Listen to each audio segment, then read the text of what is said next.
trashy pulp novels of the world have anything to offer? Are bestsellers all they're hyped up to be? The Terrible Book Club explores whether or not you really can judge a book by its cover or its ridiculous synopsis. If you've ever seen a book and thought, ugh, who's reading this? We probably are.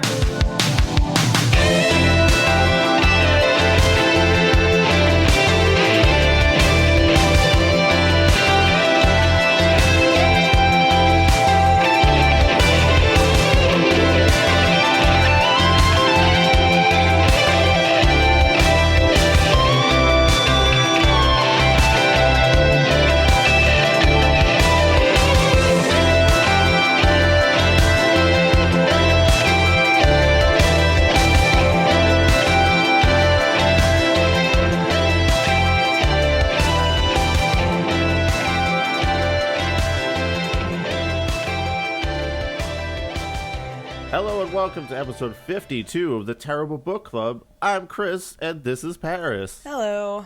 If this is your first time listening to the show, what we do here at Terrible Book Club is read books that we assume will be bad based on their cover, the summary, some combination thereof. So we're forcing ourselves to read books we would never otherwise choose to read in our regular day-to-day lives. Usually this experiment results in a hilariously disappointing read. Once in a great while, a book comes along with at least partially subverts our assumptions, and it really didn't this time, Paris. Chris, are you okay?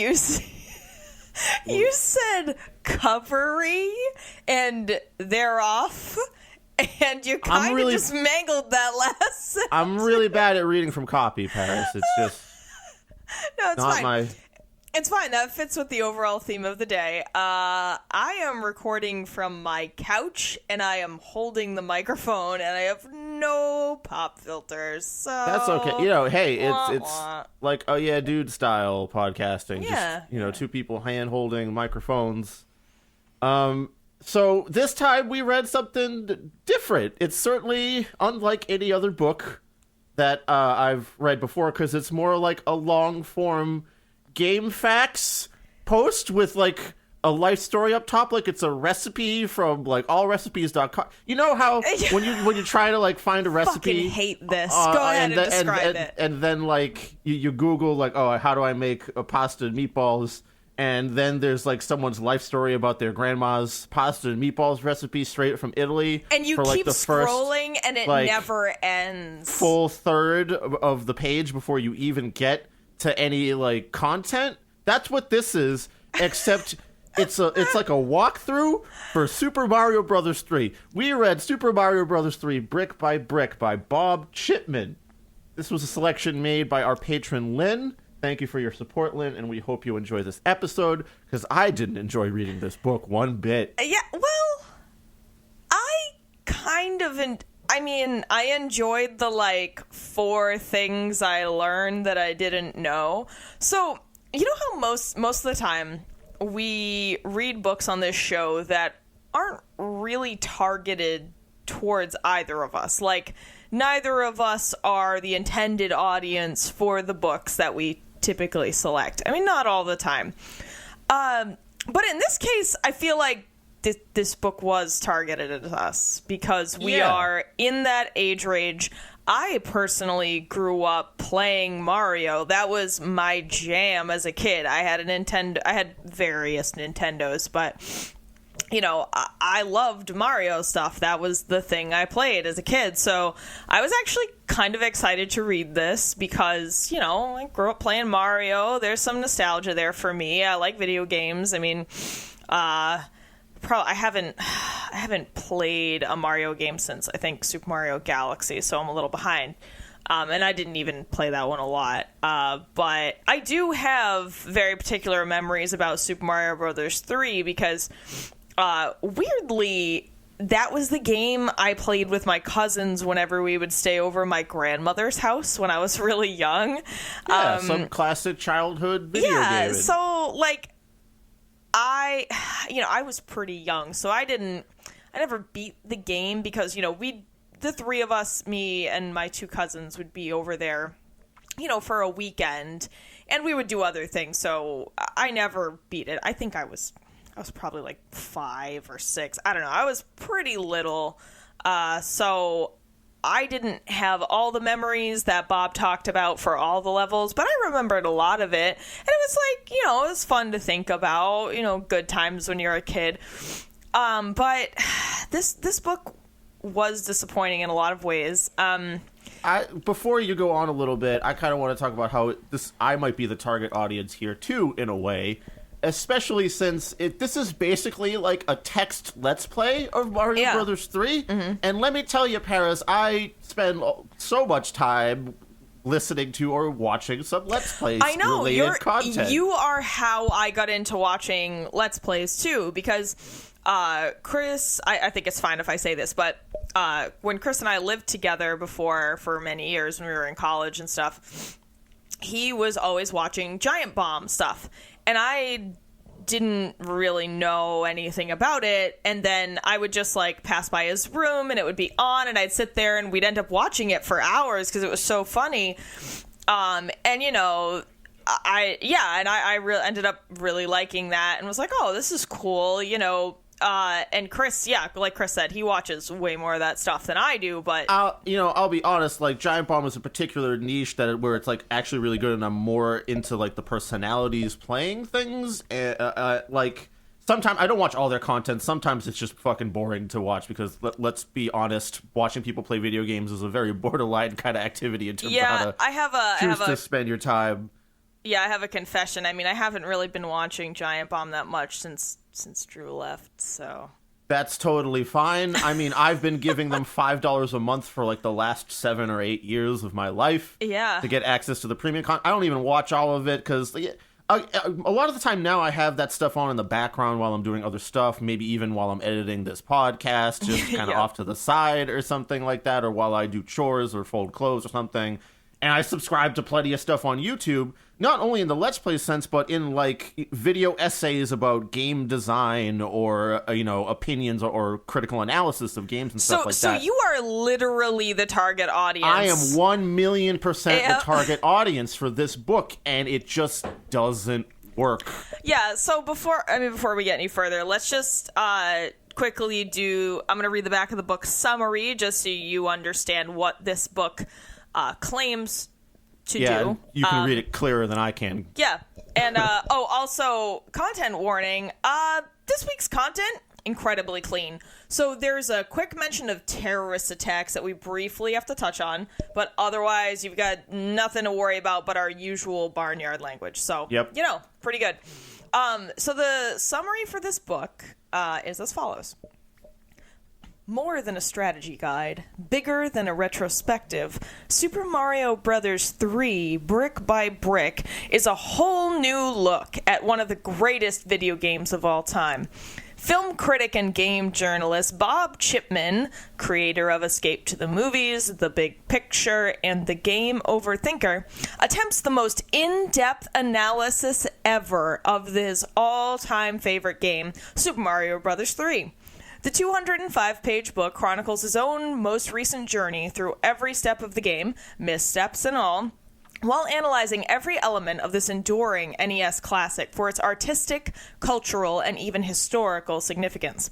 He also details the history of the Super Mario franchise itself, his own experiences growing up gaming, and many of the life-changing events that surrounded and shaped his latest quest to save the Mushroom Kingdom.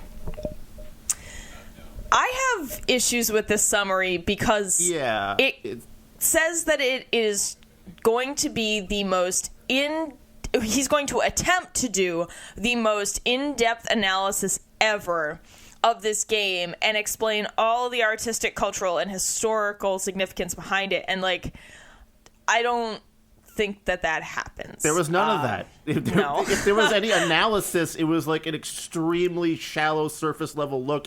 At one point, there's one aside paragraph about how Mario is this working class representation of a hero, which is was a lot different from how heroes were represented at the time. And when he started going in that direction, which is, by the way, 130 pages into the book. Yeah, it's way late. I was like, oh, there's something here for me to latch onto, aside from just the description of a text description of a guy working his way through the various Mario levels. Not necessarily even good as a strategy guide because, he's omitting plenty of stuff. It's just literally a text play-by-play. By the way, I've read text Let's Plays before, and they've always included screenshots. Back when Let's Plays first started out and video streaming wasn't good enough to, like, support the high quality you need to be doing that stuff, it was literally just people posting a screenshot with, like, a little text quip underneath it about what's happening, and then moving on from there. When you lose that, and it's basically just him going, like, then I jumped and avoided the cheap over here, and then I got the super flower from this guy and used it to dodge all the cannon fire at the airship level. What a fun level, because it's slightly different from the other ones because it's a desert instead of an ice world. That's about all the analysis you're going to get out of this. Yeah, I have some things to say. So, say the things, Paris. First of all, I was way more invested in the beginning of the book. Yes. When he was talking about his experience as a child, growing up at the kind of the birth of the Mario franchise and like the birth of Nintendo as sort of this video game superpower of sorts, that was way more interesting. And as I was reading it, I was like, wow, I've read like 70 pages of this book and he hasn't even talked about playing the game yet. And then that part started and I was like, this sucks. How much did your eyes like glaze over every time you were reading like the fucking 50th page about how he avoided some cannon fire and there was a trap around the corner over here with the Koopa Troopa? So I truly feel like what Mr. Chipman, which I super didn't think was his real last name because it sounds like a made-up I'm a video game guy name. It does, but it worked out for his favor, I guess, in this case. Well, so again, we don't know anything about this dude. Just like any other time that we pick up a book and I've never heard of the author, which is every time, I think, I just do a quick Google, read like 5 words about them, and then I don't go any further because I don't want to ruin my perception, right? It seems like he's actually maybe our neighbor, sort of. He seems to live in Massachusetts.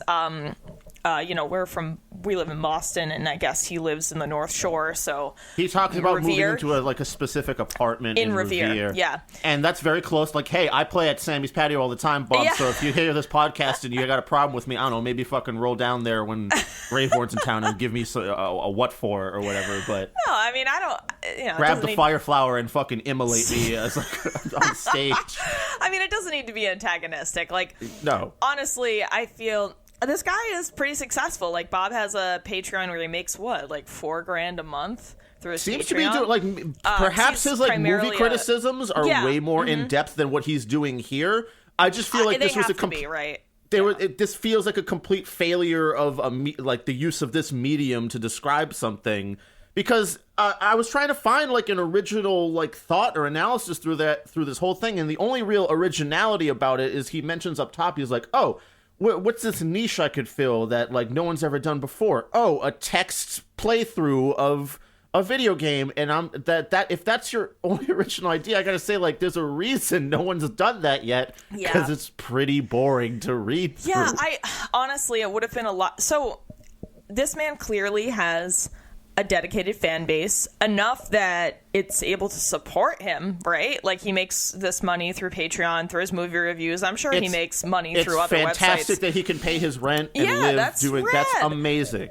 So my point is that there's clearly a large group of people here who would give a shit, in terms of hearing about this guy's life. I think he really should have focused more on writing a memoir about this period of his life, because like through the lens of the video game, and there's like so many missed opportunities at the end when he gets to like the dark world and he talks about like his grandmother dying and like this trial of like getting out of his house and moving into a new place by himself. There's like, so like, why didn't he connect that a little bit more or something? Yeah, it could have. It has the potential to be, maybe a little fanboy-y, but it has the ability to be something greater than what it was. And I don't know why he chose to do this really like half-ass surface level thing when he could have just done a much better job, especially if his occupation is doing in-depth analysis of film. I feel like this could have been better. So my first point is that this should have been a more tailored memoir about his life in relation to the game. Because like you said, there are plenty of connections to be made there, and he just didn't quite do it. It should have been way more focused on him and his development as a child and then maybe as an adult in connection with this video game nostalgia. So that was missed. Secondly, this thing was not edited, or at least it wasn't edited well. There's repeated sentences. The first 70 pages are just rife with ellipses. Like, I've never seen so many ellipses used in a book before. He uses it for like comedic timing for jokes that kind of don't land all the way. Yeah, we'll talk about that in a moment. But sure. For right now, there's a lot of there's some misspellings. The constant ellipses really bugged me. The repetitive sentences. I mean, for a first pass, like if this thing was not edited at all, I mean, the writing wasn't that bad. I mean, I was led to believe that the writing was total trash. I mean, it's, you know, it's not. Once you get into like the gameplay part, it's like, what can you really do if you're literally just recounting the moves you made in a particular playthrough of Super Mario Brothers 3? Functioning on that level, the writing is fine. It's really like the failure of like a broader idea or medium, or the use of a medium here, that I think really trashes this whole thing, because there's a reason that why 95% of Let's Plays are video-based, or like video essay. At least if you're doing like critical analysis of video games, a lot of them are video essay-based. I watch plenty of those things on YouTube. I watch like Game Maker's Toolkit, H-Bomber Guy. I can name countless others. I'm not going to do that over here, but I've spent an hour before watching some British guy talk about Bloodborne. Like, just an hour-long video of a guy, like, analyzing Bloodborne and why it works. Like, so I'm an audience for this, and the fact that he's offering nothing besides just literally a play-by-play of a playthrough via text. And why would you want to read that? Yeah, and again, it wasn't...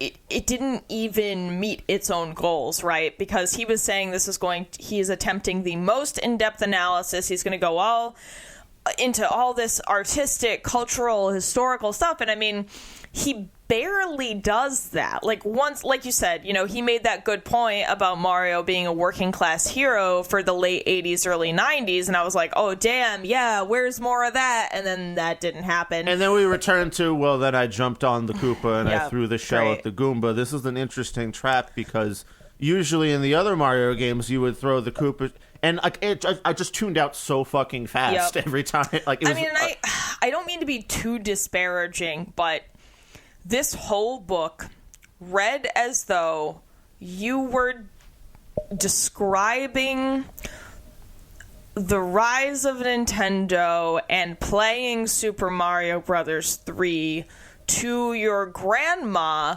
who was blind and could not play video games and didn't know anything about it. Like, and again, I know that probably sounds a lot shittier than I intend it to be, but it just feels like a Wikipedia level, like, gloss over all this stuff, and then an in-depth description of the, well, not even in-depth, but like descriptions of the levels that people could understand who can't see the game, who had never seen the game and didn't know anything about Nintendo. Like, it's almost like a Nintendo 101 with Super Mario Brothers 3. Like, there's an exhaustive list of every single enemy in the game. God. Dude, and we don't even talk about... about... That's what an appendix is for. It's not in your content on your main pages of your book. You put that shit in an appendix. Like, There's like a couple of moments where he starts talking about, the designers intended this one specific segment to be like a tutorial thing. Mm-hmm. And like, even that's super surface level, where he doesn't like really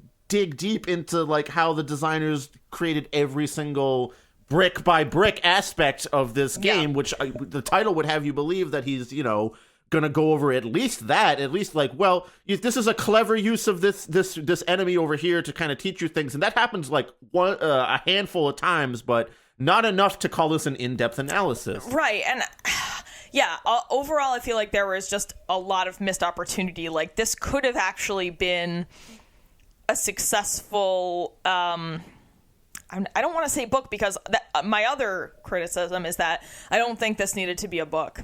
No. This could have been an extended article or like an article series on, you know, Kotaku or whatever, one of those websites. Screw Attack, which he's employed by. Right, yeah. Or one of his literal employers. Yeah.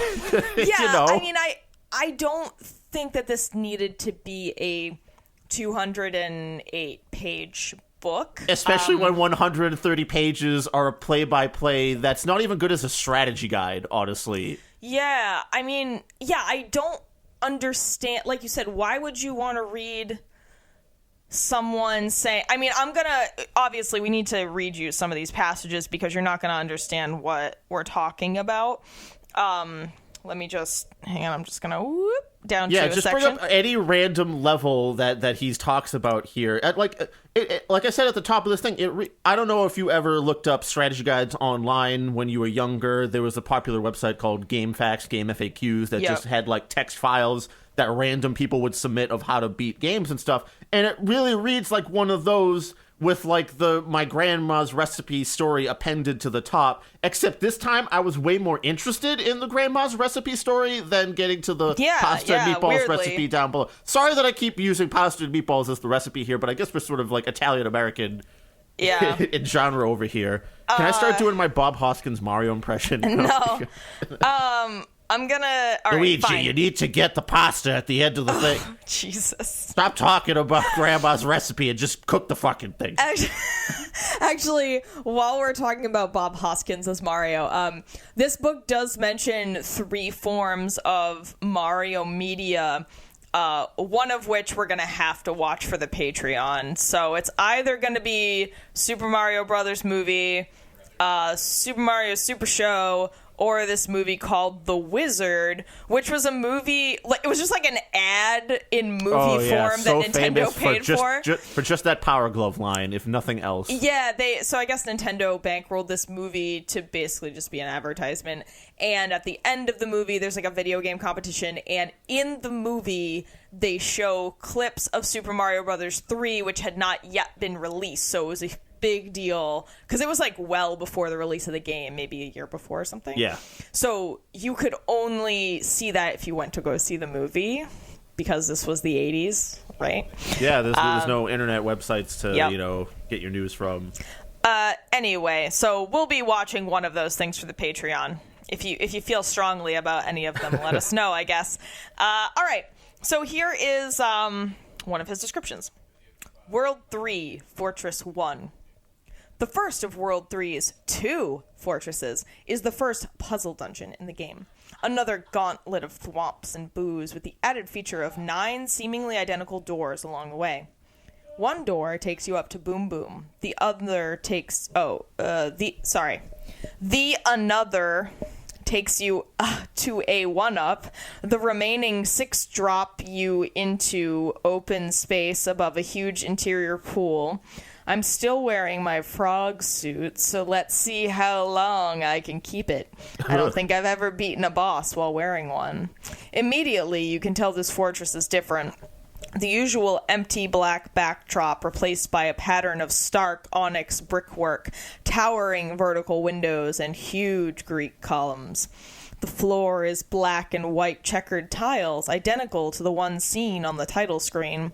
The ornate decor makes the fact that I'm still dressed like a cartoon frog even more absurd. The just different enough controls for the land-bound Frog Mario makes negotiating thwomps that much more difficult as I come to be first of the doors. Sorry, I'm getting tripped up by the spelling errors in this. I figure the best way to refamiliarize myself with the layout of the place, other than looking up a map, which I don't feel like doing yet, is to just go in, splash right down into the water. The first time I came here, this whole area tripped me out, and I immediately fixated on the 2 pipes hanging down just above the water surface. Oh, so that's how the water got in here, or maybe how it gets out? Fortress on a tiny island like this one gets a flooded basement pretty often, and my father wrestling with our own basement sub pump was a fixture of my youth. The only exit takes you back to the beginning, but a quick swim gives me my directions. It's door number 6 I want, but door number 9 has the bonus stuff. Damn it! Should have just gone for number 2. I time a thwomp incorrectly and lose my precious frog powers again. I get the treasure room. No. At least. Luigi, give me the frog suit back. It's just coins. Phooey. Time to head back for the right door, only to forget my own mental snapshot of the layout. Try a hard turn back and die at the hand's beak of a dry bones. For shame, Bob. Back on the map, a hammer brother slips in to block my return to the fortress. For the first time, the hammer battle triggered is the old-fashioned kind. Twin bros tossing hammers while jumping between 2 rows of bricks. The reward is a hammer. Now, back to the bloody fortress. Thwomps, booze, dry bones, door number 6, boom boom. This is the first flying boom boom. You'll see his arms morph into wings after the first stop. I don't give him time to take off. From hell's heart I stab at thee, boom boom of the irritating water fortress. All right, so do you see how this doesn't really work on Yeah, you see how this was shitty? It's Yeah. not really a strategy guide. It's not necessarily great as like an analysis thing because he's not really analyzing anything except maybe a couple of like ornate descriptions of like NES graphics, like giving them way more credit than they deserve. Yeah, I think sometimes. Honestly, that is kind of an overarching theme of this book. Bob is like, he has really strong feelings about video games, and I understand that because I grew up at the same time. I mean, maybe a little after him, but I also grew up playing a lot of video games. I was, like many kids my age, glued to, Super Mario 64 and, Donkey Kong and Banjo and Kazooie and all that shit. So, like, I get it, sort of. But he definitely does put video gaming, Mario, Nintendo, and Nintendo's creator, what's his name? Shigeru Miyamoto. Miyamoto. He's not really Nintendo's creator because Nintendo was a playing card company before it ever got started. Yeah, that's true.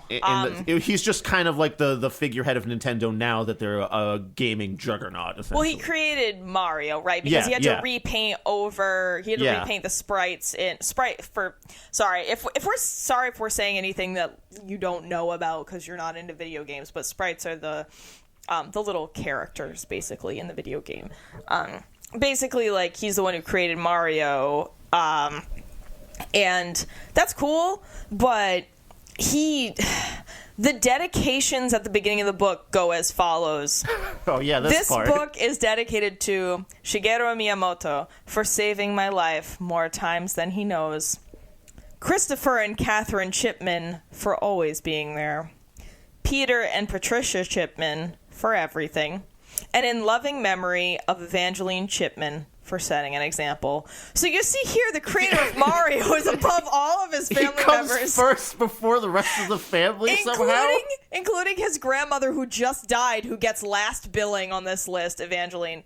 So that was like a little concerning. Yeah, I had the same reaction where I was like, really? You're going to give Shigeru the first dedication here? I mean, and for saying that he saved his life more times than he knows, like, I mean, I guess if that's true, I guess if, like, Bob was literally thinking of committing suicide and then Super Mario Brothers 3 came out and it saved his life. Don't do it. Don't jump on. I mean, I don't walk into Revere Beach. It's not safe. Yeah. You wouldn't believe the amount of cheaps over at Revere Beach, Bob.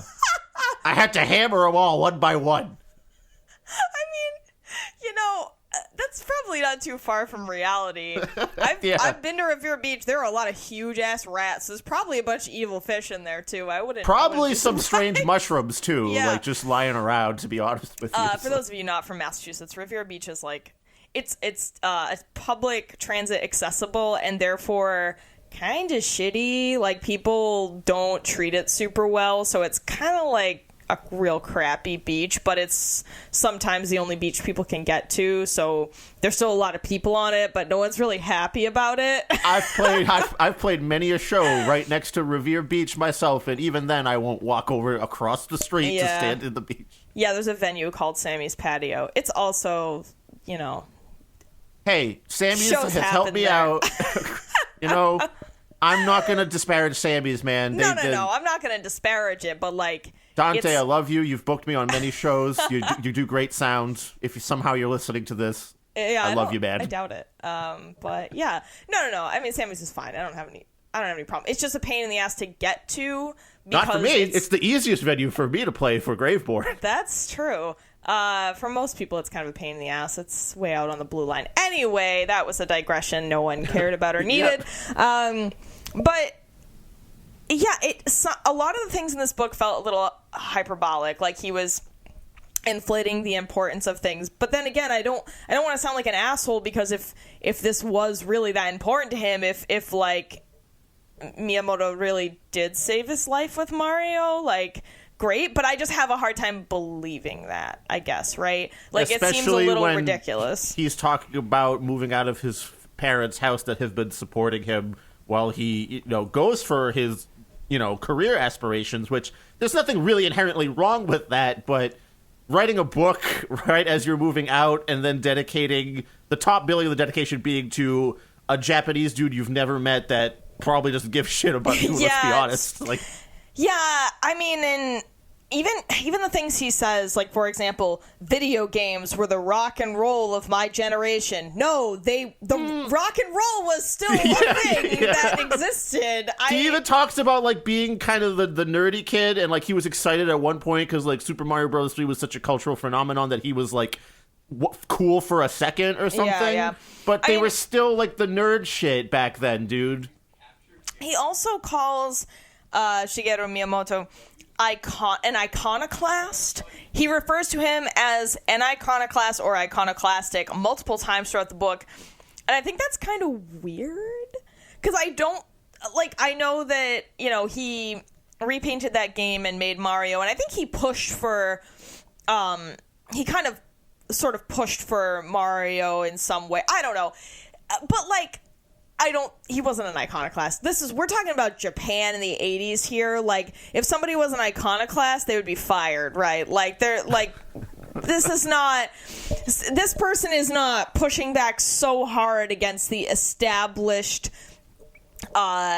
video game fucking Maybe reign. He just doesn't know what that word means exactly. Well, I mean, yeah, I think, again, it's just a little too much. Like, if he had called him innovative, that would have been perfect. Yeah. Like, yeah, he did new things with video games, at least as far as I know. I'm not an expert in this. I know a little bit.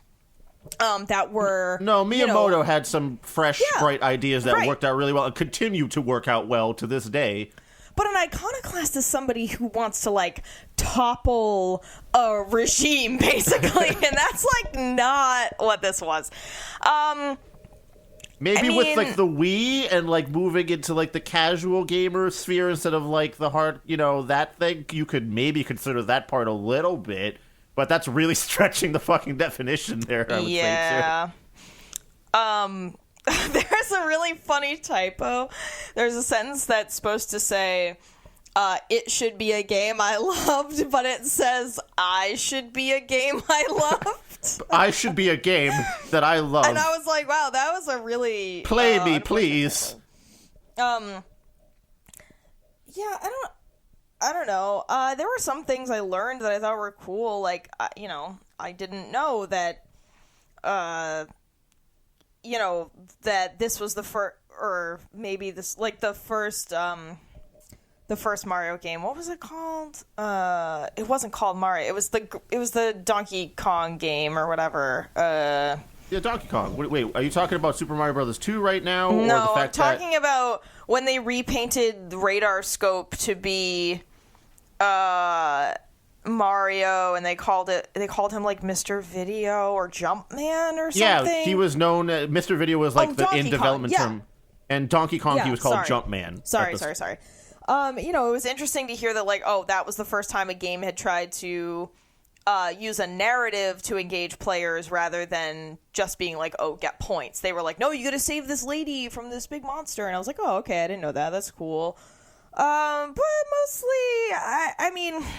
Even all that stuff is, like, stuff that I've heard 1,000 times that, like, in the intros of articles just being a reader of like games journalist media a whole lot of the time. Like, I can't tell you how many fucking times I've read Super Mario Brothers 2 was really a Doki Doki Panic in Japan, and it wasn't really a Super Mario Brothers game over there. Like, I've heard that so many fucking times that when he brought it up, I just kind of groaned out loud. Like, if that's the fucking big tidbit you're bringing out here is an analysis, like, dog, we've been over this a bunch of times. Yeah, I feel that's why I said that this book seems like it would be more appropriate for someone who didn't know anything about Nintendo or Mario, because he gives, an okay kind of overview. But then why would they want to read 130 pages of a play-by-play of a video game with no screenshots? Yeah, again, it's either for people who literally cannot see video games or are really out of touch with video games, and this is like a way to introduce them to it. But I do think the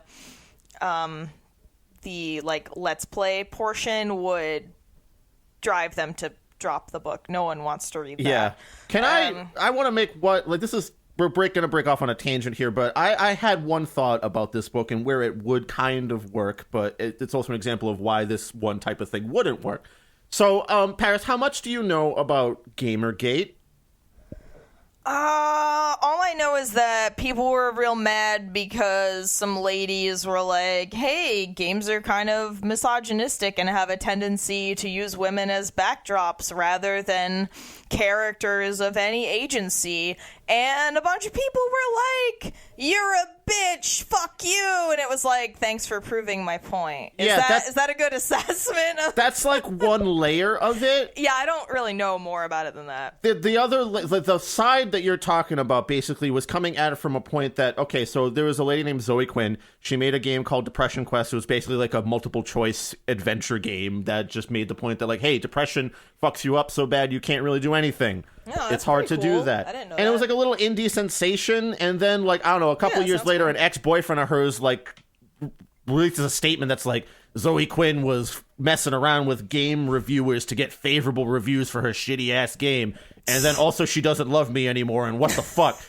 But so like this is like a man scorned in the video game industry? Okay. And this started off a whole thing where not only was they pushing back against people like Anita Sarkeesian, who were releasing like sort of a feminist viewpoint on how, games have treated female characters and even female gamers for quite some time, but it also set off another sort of layer of complaints about like, there's no objectivity in games journalism. It's all like payola and like people doing favors for each other because these game journalists, they have access to the publishers and the publishers just pay them to do good reviews and stuff like that. The Illuminati! Yeah. When it's really, that's just how any fucking critical, movie thing or, any art medium with critics works. Is you get access by, sometimes being friendly with the other people on the other side of the industry.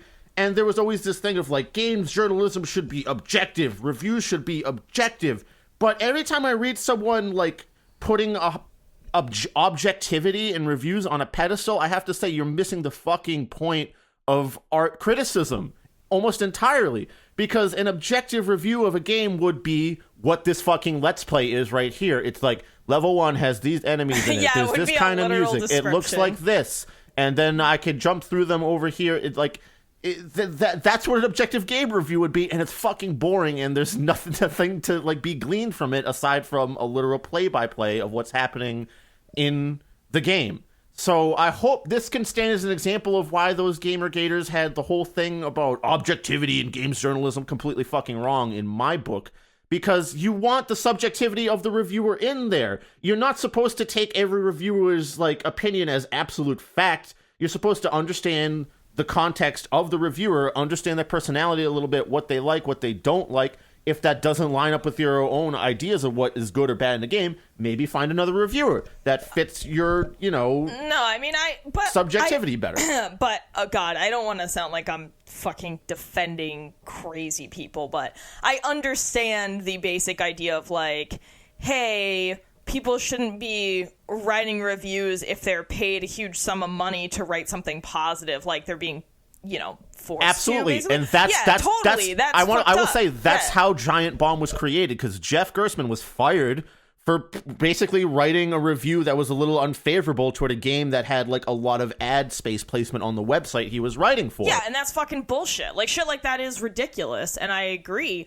But that's a separate thing from misogyny in games, right? And like also those two different things. a separate thing from writing like a completely objective review of something. Right. So we're talking about three different things. I mean, and so it was easier for me to think about this in terms of bands and reviews of albums and live performances because, I'm a musician. I mean, so is Chris.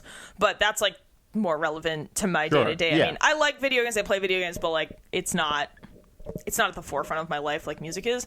And yeah, I mean, if I think about it that way, like, no, I don't want someone getting paid a bunch of money to write a favorable review, but like that happens all the time. Like with bands, you're in this sea of hundreds of thousands of other groups, and sometimes, or most of the time, you're getting a favorable review because you just happen to know somebody who's going to review your shit. I mean, it's like, it's really difficult to get your band's work in some of like the bigger publications and bigger music journalism sites unless you hire a PR company. So I get it. Yeah, it sucks if you create an indie game and no one gives a shit about it even though it's good just because you don't know people. Yeah, like I understand that feeling of frustration, but misdirecting that frustration to attack women is pretty weird. I mean, that even happens in music journalism now. If you look at like Kim Kelly or something in like the metal circles, like she gets a whole lot of shit just for like being slightly feminist in like metal journalism.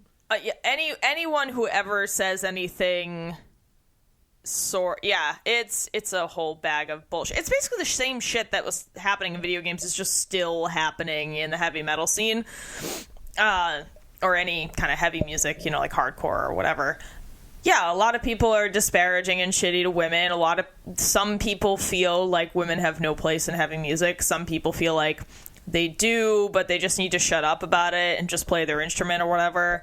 And then there's another category of people, which I might hate the most, who think women should be in heavy music as like a weird fetishistic prop, like oh yeah, like let's put on a female fronted music festival, like let's celebrate those ladies, aka I just want to stare at boobs all day. I can agree there. Yeah, it's like we're rooting for you, but no, you're just secretly creepily fetishizing women, which is weird. Anyway, we don't need to go off on a tangent, but everyone is stupid. Let's move on.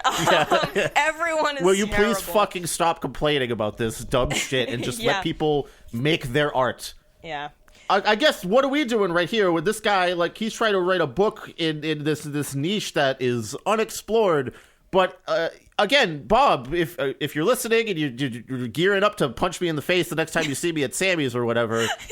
Hope not. Again, you must be, if you got a Patreon with that many followers and that much income that you can pay your rent, obviously you're doing something right in your other work. Yeah, Why wasn't that applied here?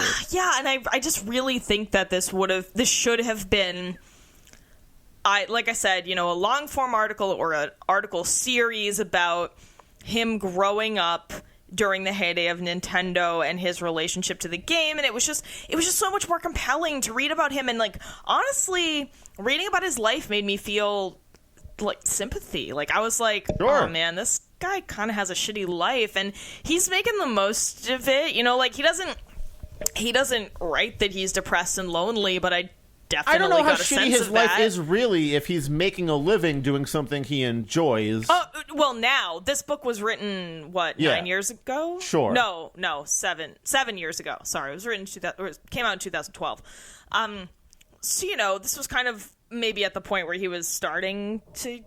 I think he was like starting to get more kind of entrenched in this independent movie journalism or whatever he was doing. But I don't know. I mean, I don't mean to sound like I'm pitying the guy. I don't know. I feel like no matter what I say, I sound like a jerk, but I'm not. I'm just telling you how this book made me feel. And I was more interested in reading about his life and his struggles. Like, he makes these quick mentions about going to the gym, and Oh yeah, this we should fucking talk part about that So like, as somebody who has struggled throughout my entire life to maintain a healthy weight and not be obese, like, I sympathize with that totally, like empathize even. Like, I've been there, you know, doing your best to get workouts in and like feeling good about it, but then like slipping off and not doing it. But you know, but like right when I was like, oh, okay, I can identify with this guy, then he fucks it up by saying he burned 3,000 calories in a workout, and I'm like, how? Yeah, Were you like hauling the fucking pyramid stones up to construct a pyramid? Yeah, he's building the tomb of Luigi. Yeah, he's physically building the pyramids in the desert world. I burned 3,000. Luigi, you gotta help me out. I'm fucking carrying this whole pyramid block up here. Can't we figure out some new technology? Get the Lakitu up here. Jesus. Somebody's gonna get me a raccoon tail. I'm gonna fly this brick up there. Yeah, okay. I don't know what voice that was, but I'm sick of this. I'm smashing it with my head. Yeah. Oh, I need a hammer. Yeah, he talks about going to the gym twice. In one, he says he burned 3,000 calories. In the other, he says he burned 1,700. Both of which are incredible and unbelievable. I don't believe that. I mean, even if unless he's like 600 pounds, which I don't believe he is, he seems to be able to move under his own power safely in a day-to-day living situation. So like, yeah, you know, he's driving a car around places. Even if we're putting his max weight, even if we're going like out there and saying he's maybe 300 pounds, listen, you would have to be running like for 5 straight hours with weight on your shoulders, I think, to get even close to that or something. Like, okay, let's take the 1,700 calorie one. That's a little more reasonable if you're really heavy. But even if he's 300 pounds, burning 1,700 calories, yeah, you have to be doing cardio for like 2 full hours. I mean, if an hour and a half is being generous, and I don't know. It seemed ridiculous to me, and it was like right as I was about to feel, I was like, I thought about it and was like, wait a second, that's not it really possible. Was like a moment for me where it kind of like threw my the believability of the whole book into it's a total question, right? Yeah, I had the same experience where I was like, okay, I'm here, I'm reading this, I'm feeling some sympathy with this guy. Oh wow, he's just lying about shit. That sucks. Yeah, like I just had this feeling where, oh wow, he's probably lying about everything else, or at least something else, right? So that was a bummer. That's just a weird moment that I was like, Bob, why? Yeah. Why though? You didn't have to put your calorie burn. You could have just said, hey, I had a successful workout today. Like when I tell other people, I was at the gym, I don't tell them my specific calorie burn. Did you even really beat Super Mario Brothers 3, Bob? Oh, no, I believe that he goes to the gym and he beat the game or whatever. He seems to be, productive enough, and honestly, that's like a step above so many other people that you're putting content out regularly. Even we fucking struggle with getting our recordings out. Like, no, I mean, we've been sticking to a schedule for almost a full year now. I know, but it's like it's a pain in the ass just to do like the bi-weekly thing. Never mind, I'm sure he's putting out more content than us. But, I mean, I have a full-time job and a band and, like, other life responsibilities, and you also are gainfully employed and have other responsibilities, so, like, this is literally his job. So yeah, true. It's maybe not that impressive. But anyway, there are some other random... Sorry if this review is a little jumpy just because there isn't a whole lot of unless content. You want us to like get into the specific details of why I don't need to fucking hear about how you beat the 7th boom boom that you've encountered really easily. Yeah, I mean, so one of the things that stuck out to me as like really bizarre, and one of the ways in which he kind of puts places way too much importance on the game is when he says, but the climactic reveal of Super Mario Bros. 3 is seared into my memory the way JFK's assassination was for my parents' generation. Luigi, take the shot. The CIA paid me. Or the way 9/11 would be for mine, a scant 12 years from then. My God, Was it really only 12 years? You're comparing seeing a screenshot of an NES game to like two of like the most fucking tragic televised events in U.S. history. Yep. Thanks for putting a brilliant. That's like if I compared like the first time I saw like a new Final Fantasy game to like the fucking Boston bomb scare from like the Moon and Knights from like forever ago or something. Which that's milder to be sure, but like. I don't understand the comparison. Why does it have to be, like, horrible stuff that you're comparing it to? Why not, like, compare it to, like, a good thing that was a revelatory moment for a lot of people? It's just a totally inappropriate comparison and treating, like you said, two of the greatest televised tragedies in U.S. history really flippantly. And I'm sure that anyone reading this would have been like, what the fuck? Like, if they were a U.S. citizen, they'd been like, fuck you, Bob. You're an asshole. Because that's fucked up. It's not a good thing to do. It's not an appropriate way to make the comparison at all about how cool a video game reveal was. And I understand, like, you're a kid, you know, things like that seem much more big. When I was a kid, I was flipping out about game reveals, too. But, like, even I understood as a kid when that moment happened September 11th and I was in 7th grade. That's a vastly different experience to compare it to, like, oh, cool, I just saw the first screenshot of Final Fantasy X, and they have voice acting in it? Oh, my God. I don't get it. There's a few other, like, inappropriate phrases or comparisons. There's, like, a section on youth marketing in the 90s. I'll just read the paragraph. Marketing, especially youth marketing in the 90s, was all about dividing and conquering. Establishing an identity for your product, encouraging a less attractive identity for a rival product, and getting consumers to flock to you to claim that good identity for themselves. We got a taste of this in the 80s with the Cola Wars, and Nike essentially started a race war among my sports fan friends by selling the Magic shoe and the Bird shoe concurrently at the height of the Celtics-Lakers rivalry. Yeah. I mean, maybe it did a little bit, because kids can be shitty like that, but like, starting a race war over don't use that phrase. That's, like, race wars were a real fucking thing that happened in Massachusetts, actually in Dorchester, where Chris lives. Yeah. Sorry, just blowing up your neighborhood. It's fucking facts. Like, I don't know. But, like, race wars happened in this country not long before the 80s, like 60s, 70s. Actually, I don't know if there were any in the 80s. I'm not an expert on this, but it's, again, just treating a very serious thing very flippantly and saying that kids who wanted different sneakers were like rival factions in a race war is just so tasteless. Maybe at his school they really were like doing some heinous shit over sneakers like that. No, you can't save this one. I'm not really trying to, but like, I don't know, maybe if some little kid said some like horrendous shit to his like African American classmate or something over some sneakers. But that's hardly a race war. Yeah, I don't think so. I think, again, it was just a terrible... And he went to a private Catholic school in Massachusetts. Someone was racist somewhere. That's true. But some things like this in the book make me almost 100% positive that no one else edited this. Because if anyone else read those things, they would have been like, Bob, you gotta cut that. You gotta rephrase that. He also... I don't know if this is kind of a lesser evil... But he's talking about how people were so hype about the live-action Super Mario Brothers movie with Bob Hoskins and, John Leguizamo. John Leguizamo. And fucking, what's his name? Bowser.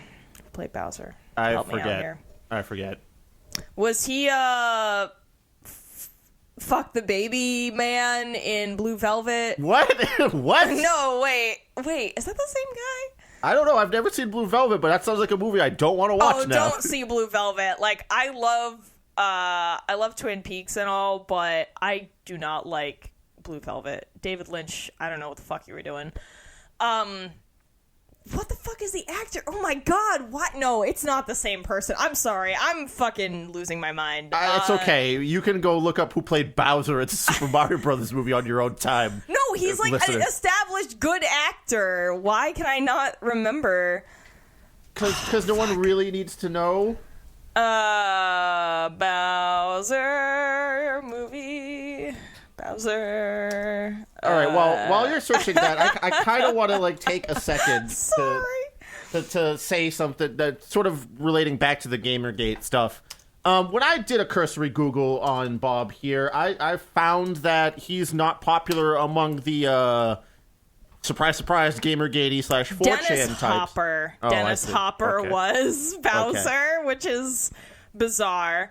Wait, so was I right? Was Dennis Hopper fuck me, baby, or baby fuck the baby? All right. Fucking... You do your own research on that. Let me. Yes. Okay. Bowser. Yeah. Okay. It was Dennis Hopper. Oh, that's so weird. Dennis Hopper plays a guy in Blue Velvet who has a weird baby fetish and wants to be. Sorry. This. I take back what I said about this content being okay this week. Yeah, well, you're jumping into Baby some wants weird... to fuck. He screams, "Baby wants to fuck!" And Isabella Rossellini, and it was like the weirdest moment in a film ever. Yeah, okay, I'm never watching that movie now. Thanks for the watch warning. It. Anyway. And then he also played Bowser, which is bizarre. Anyway. He did not scream, "Fuck me, baby," in that movie, I'm sure. Baby wants to fuck. That's the line. Baby Bowser wants to fuck. Luigi, why is Bowser in a baby bonnet? I thought we already defeated Baby Bowser in the last game. Did we Mario, I don't know about that. Did we just create a Blue Velvet Super Mario Brothers movie crossover? Mario, don't take the mushrooms. You'll end up in a weird David Lynch movie. I don't care, Luigi. I'll take whatever I want to defeat Baby Blue Bowser. Kyle MacLachlan could be Luigi. Oh my god. Yes. This is so bad. I'm sorry that I created this, everyone. Chris, what were you about to tell us? Well, before we got onto Blue Bowser Velvet or whatever, I was saying that like there was something here that could have been edited or yeah, like we said, it provided been deeper saved. thought or provided deeper analysis after a couple of more passes or something like that. Well, it could have been saved if somebody else had actually edited it for content and grammar and syntax and everything. And maybe have provided Bob with like, hey, maybe why don't you go deeper into like, comparing your life and growing up amongst video games instead of just 130 pages of a play-by-play. Yeah, and I also hope that they would have recommended he get rid of this air of, like, inflated importance. Like, for example, 25 years later, a 2D Super Mario Brothers side-scroller is carrying the banner for the... Again... Fucking God, do some basic editing. I can't even read passages from this book without getting fucked up because there are so many errors in it. Like, Jesus, sorry. Anyway, he says, Mario is still here. So am I. I'd like to think that, if possible, we would thank another for that. Thanks, Bob. I don't think Mario is gonna come and shake your hand, Bob. Phrases like that make me cringe, and I understand. Okay, not to get into an argument about this, like, sure, the bowels of the internet are terrible and, like, whatever, but I do get why, a phrase like that makes me fucking cringe and go, ugh, this is 100%. Weird. Like, totally, I don't know. In summary, don't read this book. It needs some serious editing and rethinking. It needs a complete overhaul. Yeah. It shouldn't have been a book. It should have been a long form article. Or if Bob did want to write a book, he should have written more of an autobiography or a memoir. But I mean, this is just me. Maybe. No, it's based on the text. So in the text, Bob, he reveals a little bit about himself, right? And I said that those parts of the book were the more compelling parts and the things that I would have been more inclined to read, right? And I think that the reason that this wasn't an autobiography or a memoir or a more in-depth discussion about him growing up with these games and how it related to his life is because it's too scary for him. He seems to shy away from kind of real life stuff, you know, and that maybe is why he made all of this media kind of his main thing. He references a few times that he gets anxious about like making real life decisions, and you know, I should have noted the exact passages I was talking about, but there is evidence in the text to suggest that doing a more serious piece would have been too personally difficult for him.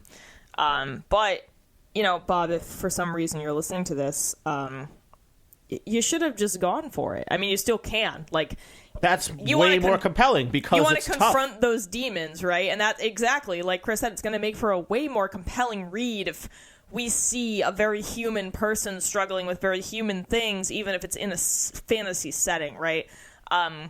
Yeah, that's going to be a way better idea than, hey, remember Super Mario Brothers 3? There was a brick here, and then I punched it, and then there was a flower. I jumped over the boo, and I made sure not to use the frog suit too early because I wanted to save it for the Bowser level later. Level 3-4. This one has a bunch of air cannons firing at me from the left and the right. I successfully navigate them, and then jump on the head of a Koopa Troopa to... Yeah. I just really think that, like we said, he had an idea and it could have been something good, but then it just wasn't. It was not thought about thoroughly. It seems like it was put together in a rushed way, was not edited. I don't know if anyone even was consulted about this other than Bob. I have no idea. Doesn't seem like it. Yeah, it doesn't really seem like he submitted it to the Screw Attack editors or whatever to like take a once over at it for as a favor or anything even. Yeah. All right, Sorry. Paris, I don't know if I have much else to say about this one because it's very surface level stuff that I can't dig deep into analyzing it. No, I mean, I think my deepest analysis, not even that deep, is just that, like I said, you know, he's just continuing to shelter himself from reality by diving into media. I mean, it's something a lot of us do, and it's okay to do that that's sort of not the whole point of video games, movies, and TV, but it's one of the points of them, right? It's an escape. Absolutely.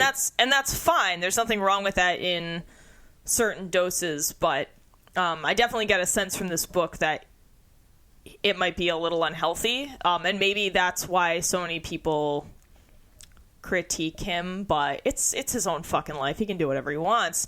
But the book did make me feel like, hey man, maybe engage with your real life a little more, like with your family. You know, he even said he couldn't even deal with his grandmother's death. He just kind of like said bye, left, and then like sat in the car and then played more Mario, right? He like left the funeral early to go install an AC. Yeah.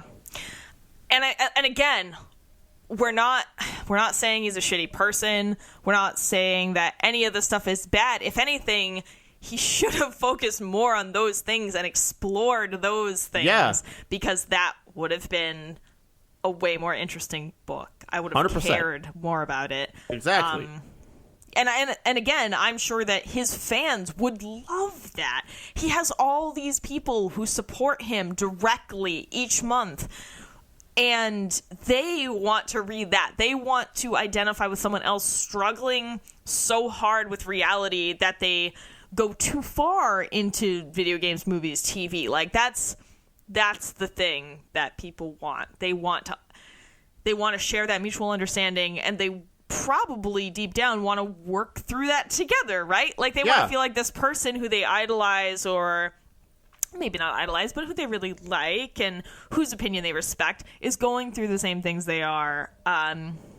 Yeah, I don't know. I'm just kind of going off on a tangent, and I don't mean to sound like an asshole. Like that's not my intent. I know I've said that a couple of times because I feel like I don't think this is like an asshole thing to say. Like, No, we're not saying like you failed at your life, Bob. No. What a terrible choice you've made. No, you seem to be doing decently for yourself with your chosen path. Just maybe engage on the real life stuff a little bit more, and you might find your way out of a swamp that's, been troubling you. Well, and it would make his work better. It would Also make his work with media better if he engaged more with the kind of the real life surroundings or consequences or whatever of all this stuff in his life and maybe in the greater world. And again, we're just reviewing this one book. This is all I know about this man, is this one book. I have not watched any of his other reviews. I haven't read Maybe more they're than 3 fantastic and he sentences does about that him. shit all the time. Yeah, maybe. But in this book itself, it doesn't seem that way.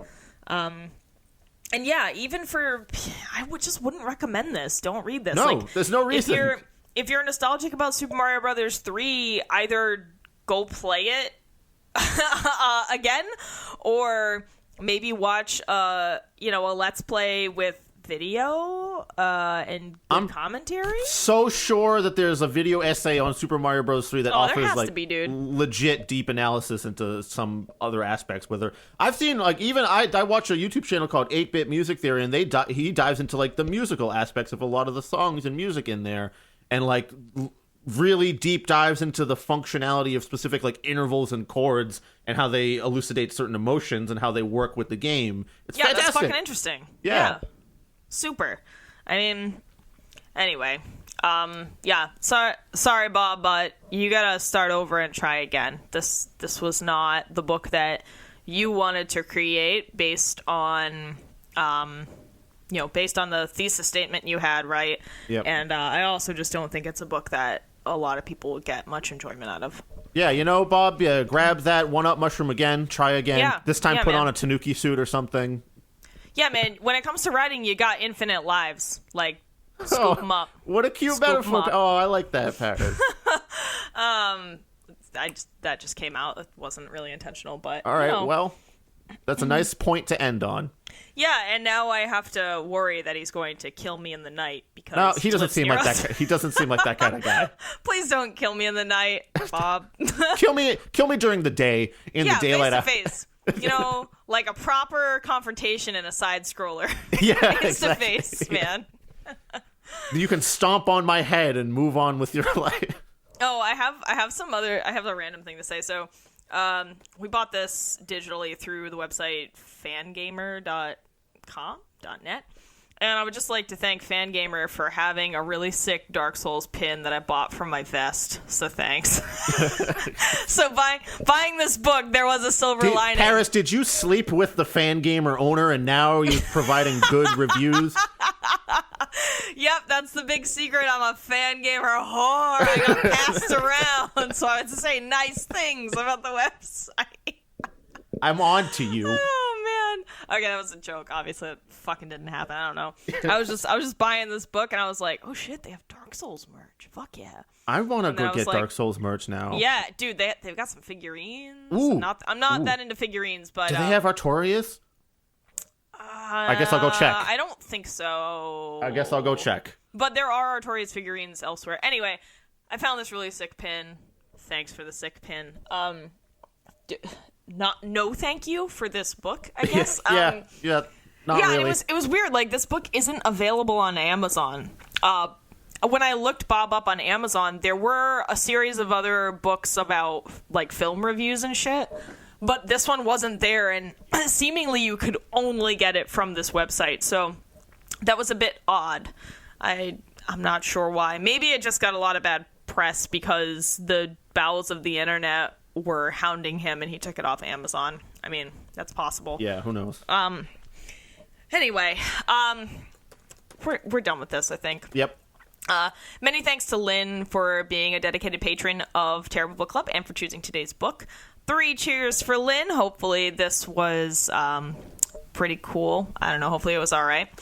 And, of course, thank you to all of our other patrons, without whom this show would be way less fun and way more stressful. Well, thank you to Dari, Greg, Veronica, Will, Dee, Jared, Lynn, and Sina.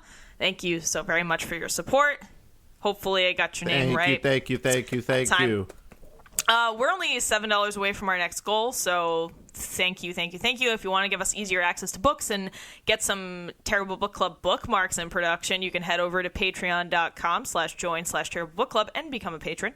You can enjoy lots of extra content, including some audio tracks of me and Chris watching movies or TV show companions to books we've read on the podcast. The latest is The Crucible, because we just read that play. And we'll soon be debuting a new video segment called Cereblo's Torture, just for patrons. I'm buying props for it. Yeah, get ready. Another announcement, our new website is up. Hooray. So, terriblebookclub.com is now live. Hooray, fanfare, fireworks. Yeah. We thank Radio Public for putting that together for us. And while we're talking about Radio Public, I would like to mention that if you listen through their app, the Radio Public app, we make a few cents on each play, so it's really helpful for us. And we're not talking Spotify cents either. We're talking real whole cents that I can hold in my hand. That nice copper that you can taste. We get 2 full pennies for each play on the Radio Public app, which I can buy half a Hershey bar in 1942. But no, I mean, I know that doesn't sound like a lot, but in terms of how much streaming sites and podcasts, no, I don't think any other podcast app pays podcasters. Nope. So, Radio Public's been really cool to us. They helped us make that website, and I mean, I was not paid for this. This is not an ad. I didn't have sex with anyone.